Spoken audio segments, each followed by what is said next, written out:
In the stillness of a library, two strangers crossed paths among the aged bookshelves, their shared silences speaking volumes. The air, heavy with the scent of old paper and leather, enveloped them. Neither of them spoke, but there was a certain language in the way their eyes occasionally met, in the way their breaths seemed to sync with the soft rustle of pages turning. A subtle gesture, a lingering gaze, and something neither of them anticipated was born. A quiet connection, nurtured by jasmine tea, notes scribbled in books, and words spoken with care. What started as simple, casual encounters soon began to transform into a love story that took root, growing steadily and deeply. Each moment together, each exchange of glances, each unspoken word, was like a seed being planted in fertile soil, its roots beginning to intertwine. Their connection deepened, even though neither of them had yet realized just how much it would change their lives. Yet something remained hidden, an unspoken truth, a secret neither of them was prepared to share. But what if the truest form of love is the one that endures, even when everything seems to be falling apart? And what if love, in its purest form, is not about grand gestures or dramatic confessions, but about the quiet moments, the little acts of kindness, the gestures that speak louder than words? Greetings, my friends. I am Linda, and welcome to Linda Love Stories. I hope you enjoy this tale of love, patience, and resilience. It was a quiet afternoon at the municipal library, and the only sounds were the soft shuffle of feet on the polished wooden floors, and the occasional cough from the other few patrons. Dean, lost in a poetry book he found nestled among forgotten volumes, had no idea his life was about to change. He had this habit of seeking out lost books, forgotten treasures, hidden in the corners of the library's quieter, less visited shelves. He reveled in the idea of finding something nobody else had noticed, as though it was just for him. Thus, when he noticed her across the room, at a small table by the window, sat a woman who seemed entirely absorbed in her book. She wasn't flipping through the pages like most people did, her fingers gliding over them with an almost reverential delicacy. She treated each page as though it were made of something fragile, something precious. It wasn't the book itself that caught Dean's attention, but the way she interacted with it, the soft way her fingers traced the edges of the pages, the focused expression on her face, as though she were connecting with the story on a deeper level than simply reading. The words, her brown hair, a cascade of soft waves, fell over her shoulders. Occasionally she would absent-mindedly push it aside, with a distracted gesture, lost in whatever world she had found herself in between the pages. She seemed so serene, so calm, completely wrapped up in her own thoughts. It was the kind of peace Dean found impossible to ignore. Dean realized he had been watching her for too long when their eyes met. There was no awkwardness, no embarrassment. Their gazes met, and for a moment, time seemed to pause. There was a silent recognition, a shared understanding, as if both of them knew something that neither of them was ready to express. The corner of her lips lifted in a brief smile, one that seemed to hold a secret, an invitation, or perhaps a challenge. Then, just as quickly, she returned to her book, her gaze shifting back to the pages as though the world outside had melted away again. Feeling the quiet pull of something he couldn't quite understand, shifted his attention to his own book, but his mind continued to wander back to her. There was something magnetic about her presence, something he couldn't shake, even as he turned the pages in front of him. What was it about her? What was it that made him want to know more, to see what lay behind the pages of the book she held, to know what was hidden beneath the surface of those soft eyes? The next day, to his surprise, he saw her again. She was seated in the same spot, as if she had always been there, waiting for him.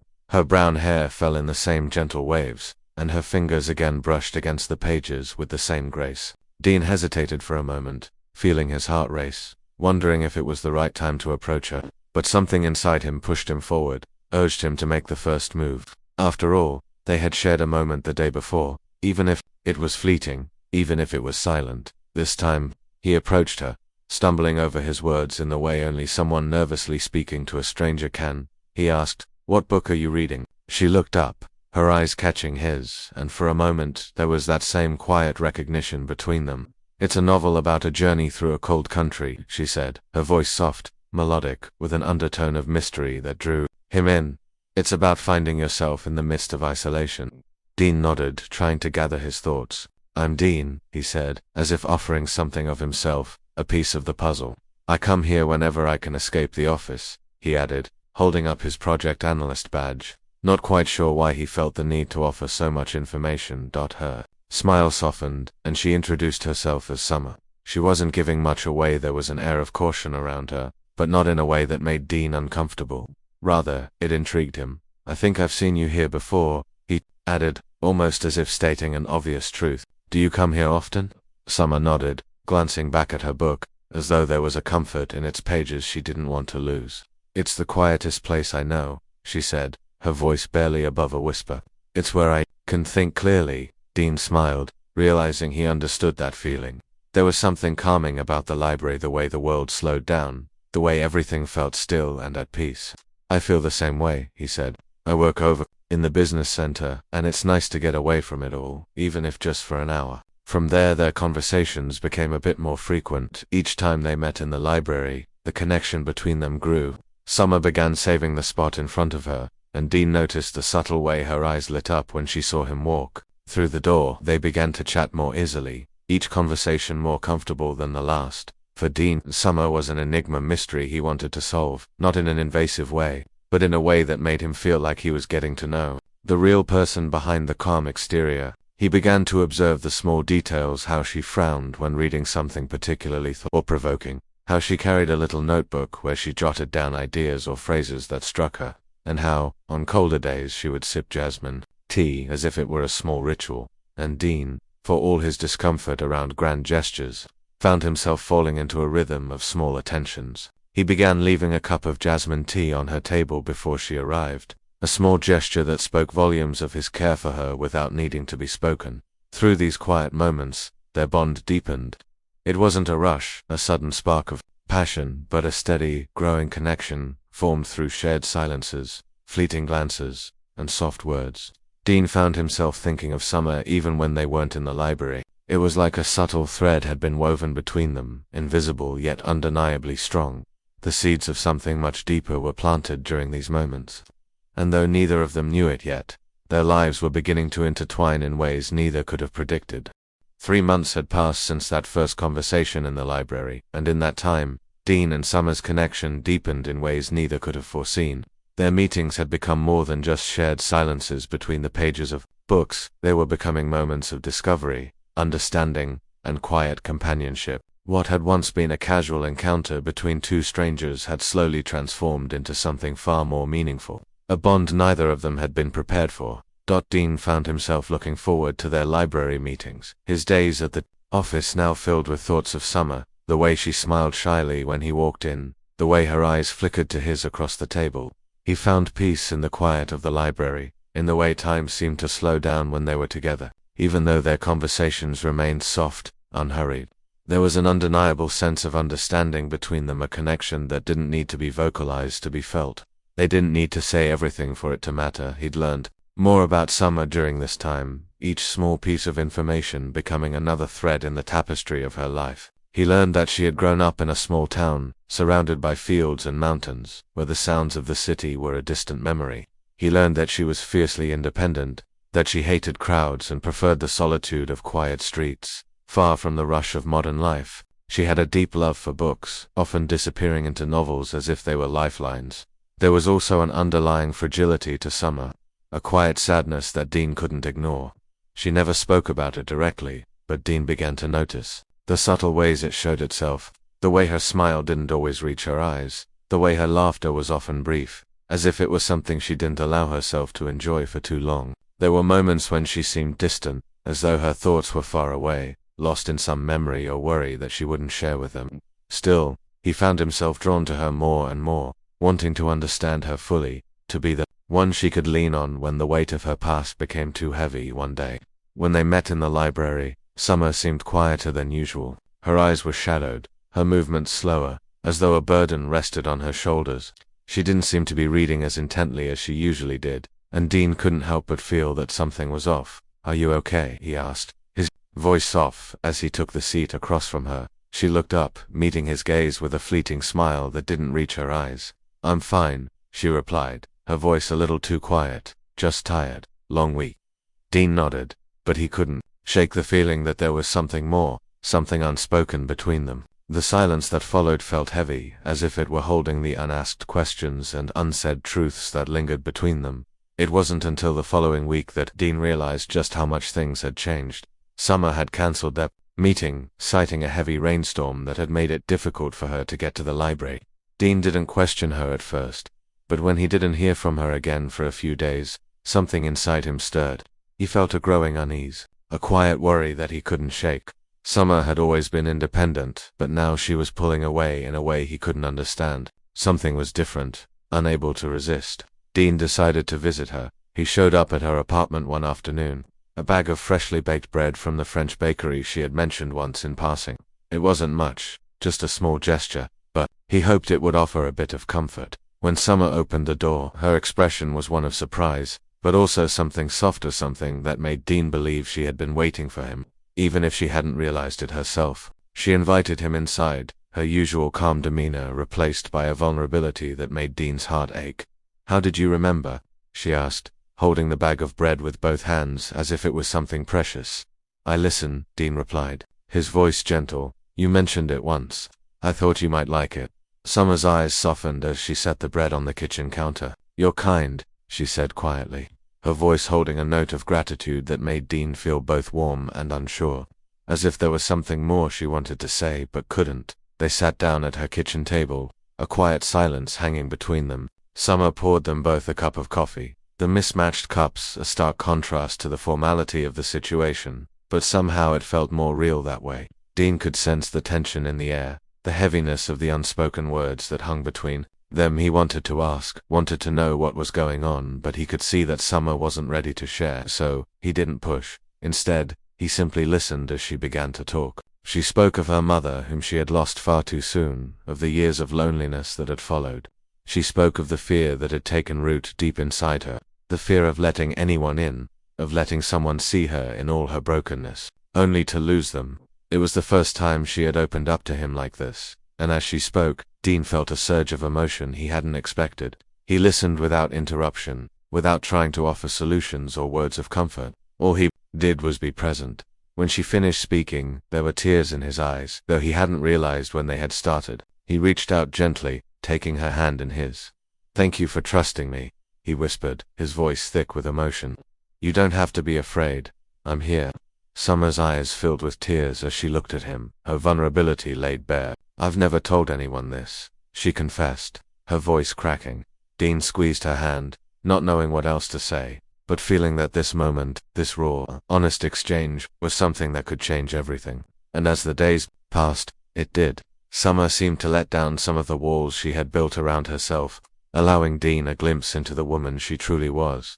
Their love, which had started slowly, like a quiet tide coming in, began to grow in earnest. It wasn't a love filled with sweeping gestures or passionate declarations. It was the kind of love that grew from the ground up, nurtured by small acts of kindness, shared silences, and deep understanding. Dean's feelings for Summer were patient, measured, and steady. He had always believed in the quiet power of small gestures, and in her, he saw the kind of love he had always dreamed of, steady, unwavering, and built on trust. But even as their connection deepened, the quiet tension between them continued to simmer. Summer began to withdraw again, though this time in subtler ways. Her smiles grew less frequent, and when Dean reached out to her, there was a certain hesitance in her responses. He noticed that she was taking fewer walks with him, spending more time alone. There was an air of sadness, a distance, that couldn't be ignored. Dean began to wonder if he was missing something, if there was something more that Summer wasn't telling him. It felt like their love was on the verge of something deeper, but there was a secret she was hiding, something she couldn't bring herself to share.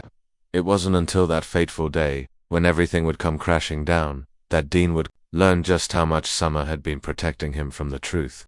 The weeks after Summer's revelation had been some of the most difficult days in Dean's life. The distance that had crept into their marriage now felt like a chasm, a gap filled with confusion, sorrow, and an overwhelming sense of helplessness. Despite Dean's desire to make things better, to make Summer feel safe again, the distance between them only seemed to grow. He had tried, with every ounce of strength he had, to bridge that gap, but Summer, though always gentle, had been distant. Every time he reached out, she recoiled, retreating into herself, as if afraid that letting him in would expose a part of her she wasn't ready to share. For weeks, he watched her struggle in silence. He could see the pain in her eyes when she thought he wasn't looking. He noticed the way she avoided his touch, the way her once warm smile had faded into something forced. as though every moment with him was a reminder of a truth neither of them was ready to confront. And then came the day, an ordinary Sunday morning that turned into something else entirely.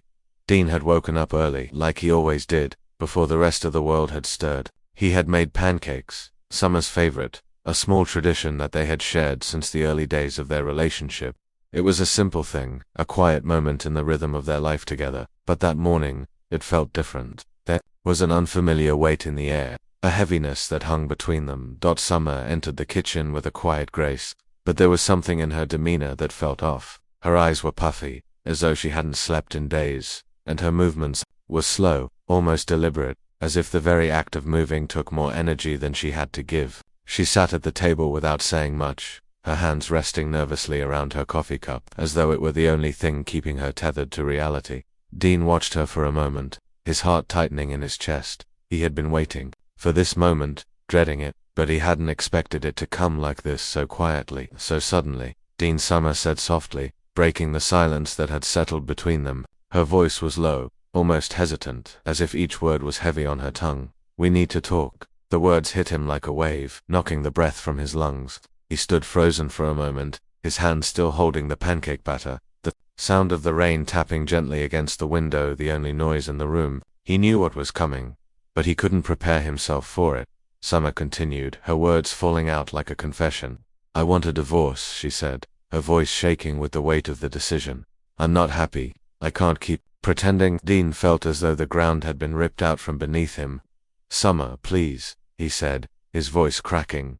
"Don't do this. We can figure this out. Whatever it is, we can fix it." But Summer's eyes were distant, her gaze fixed on the table as if the words she was saying were coming from someone else. "It's not about fixing it, Dean. It's about accepting it," she said quietly. "I've been holding you back for too long, pretending that everything's fine when it's not. You deserve someone who can be whole for you, someone who can love you without all these complications." Dean felt his chest tighten. The words stung, but they didn't surprise him. He had known something was wrong for months, but to hear her say it so matter-of-factly, so final, shattered him. He couldn't understand it. He couldn't understand how she could walk away from everything they had built together. "You make me happy," Dean whispered, his voice barely audible. He reached out for her hand, desperate for some sign that there was still hope, still something worth fighting for. "You've always made me happy, Summer. We've been through so much together." Summer pulled her hand away gently, her expression unreadable. "I can't ask you to give up everything for me. I can't ask you to spend your life watching me fade away," she said, her voice breaking. "I love you too much to let you do that." Dean felt the world tilt beneath him. "What are you talking about?" His voice was filled with confusion, his heart pounding in his chest. "You're not fading away. You're here, you're alive, and we can do this together." But Summer only shook her head, tears welling in her eyes. "I'm not the same person I was, Dean. You don't see it, but I do. I've been diagnosed with a degenerative disease, a rare one. It's going to take everything from my strength, my health, my life. The doctors say I have 2 to 3 years, maybe less." Dean's world came to a crashing halt. "No," he whispered, shaking his head in disbelief. "No, that's not possible." But the medical report in Summer's trembling hand proved it was true. She had known for months, hiding the truth from him, not because she didn't trust him, but because she loved him too much to burden him with it. She had seen the way his eyes lit up when he talked about his career, his future. She couldn't bear the thought of him giving it all up for a woman who would slowly lose everything that made her who she was. "I didn't want you to sacrifice your dreams for me," she said softly, looking away as the tears began to fall. "You've worked so hard to get where you are, and I couldn't bear the thought of being the reason you stopped pursuing that. I couldn't be the one to hold you back." Dean's heart shattered in that moment. He had been so focused on fixing things, on making Summer happy, that he hadn't realized the depth of her pain. He hadn't realized that she had been carrying the weight of her illness alone, pushing him away because she didn't want him to see her breaking. "No, Summer," he said, his voice breaking. "You're not a burden, you're my life. I will fight for you, I'll fight for us. We'll get through this together." Summer looked up at him, her eyes filled with doubt. "How can you say that?" she whispered. "You have your whole life ahead of you. How can you give that up for me?" Dean stepped toward her, pulling her into his arms. "Because I love you, because you're worth it, and because we can face anything together. We've already been through so much. This doesn't change that." The divorce papers remained untouched on the table. For Dean, there was no question, he wasn't going anywhere. His commitment to Summer hadn't wavered, not even for a moment. The love they had built was stronger than any obstacle, any illness, any challenge life could throw their way. That night, as they held each other in the quiet of their home, they made a promise. They wouldn't let this disease define them. They would face it together, as a team, just as they had done with everything else in their lives. Over the next few months, Dean put his career on hold. He cancelled business trips, set aside his projects, and focused entirely on Summer. Every morning he took her to her appointments, held her hand during treatments, and whispered words of encouragement when she felt the weight of the world on her shoulders. He never left her side. And slowly, miraculously, things began to change. Summer's health began to stabilize. The disease that had once progressed so rapidly seemed to slow down. There were days when she would wake up and surprise herself by getting out of bed, days when she would laugh again, days when she would smile without the sadness in her eyes. But the real miracle came 2 years later. The doctors were baffled. The disease had completely regressed. There were no signs left, no traces of the condition that had threatened to take everything from them. It was inexplicable, the doctors said, a rare case of remission that they couldn't explain. But for Dean and Summer, it didn't matter. It was the miracle they had prayed for, the one they had fought for. Together, as Summer stood in the clinic, surrounded by her doctors, her arms wrapped around Dean, she felt a sense of gratitude so deep it was almost overwhelming. She had been given a second chance at life, at love, at happiness. Later, as they sat together on their porch, watching the sunset, Summer held Dean's hand tightly, her heart full of gratitude. The divorce papers remained forgotten at the bottom of a drawer, no longer needed, no longer a symbol of the end but of the beginning of a new chapter. Their love had been tested, yes, but it had also been strengthened. They had faced the unthinkable, and come out the other side together, stronger than before. Dean had stayed, and in doing so, he had proven that love, real love, doesn't ask for anything in return. It simply chooses to stay, even when the world tells you to walk away. As they sat side by side, their fingers intertwined, they knew that whatever the future held, they would face it together. With faith, with courage, and with the unshakable belief that love was the greatest miracle of all.